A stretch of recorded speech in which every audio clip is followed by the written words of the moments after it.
This is your FastCast for Saturday, September 2nd. Our top story today, a cruise ship is in Seward after the cancellation of a 7-day trip. Passengers of that Royal Caribbean cruise ship are in Seward after their 7-day trip was canceled because of mechanical issues. The ship, Radiance of the Seas, announced to its passengers Friday that the planned sail from Seward to depart the same day was canceled. The ship was supposed to leave Seward Friday for the week-long journey to Juneau, Skagway, Ketchikan, and Haines before reaching its final intended destination of Vancouver, British Columbia. A letter given to passengers cites issues with the vessel's propulsion system as the reason they had to cancel the trip. A passenger on the cruise line from Phoenix with his parents said that there were buses taking people from Seward to Anchorage on Saturday and that there were some announcements made on the ship that those buses weren't completely full.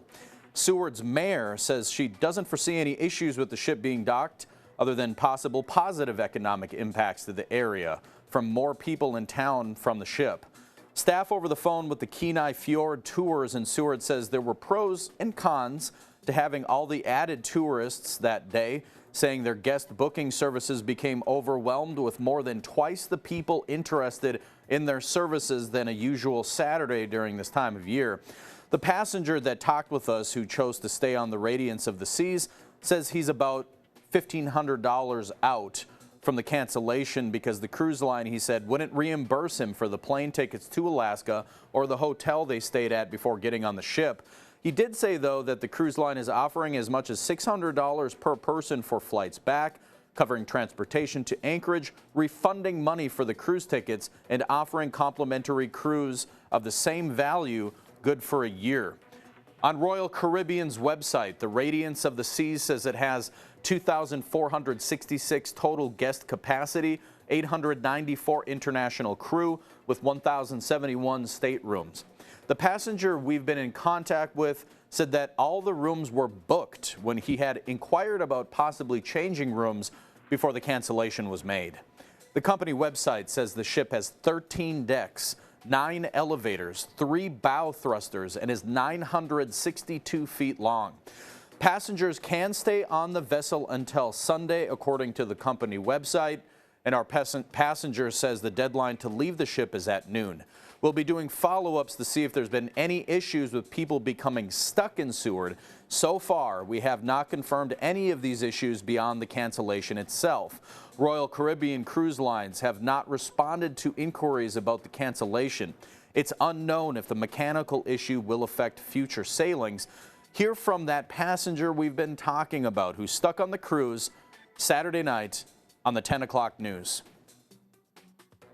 And the police chief of a small Alaska community is back to work after a felony assault charge against him was dropped, and the city cleared him of an internal investigation.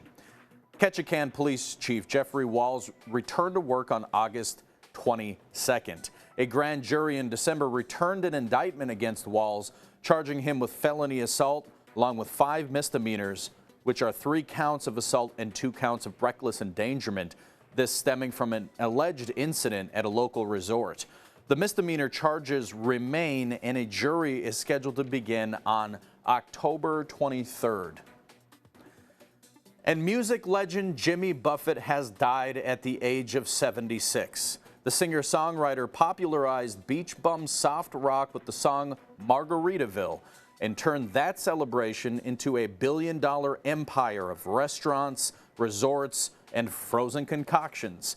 2 sources tell NBC News that Buffett was battling cancer when he died. Those sources telling NBC that the family is broken, and it all happened very suddenly.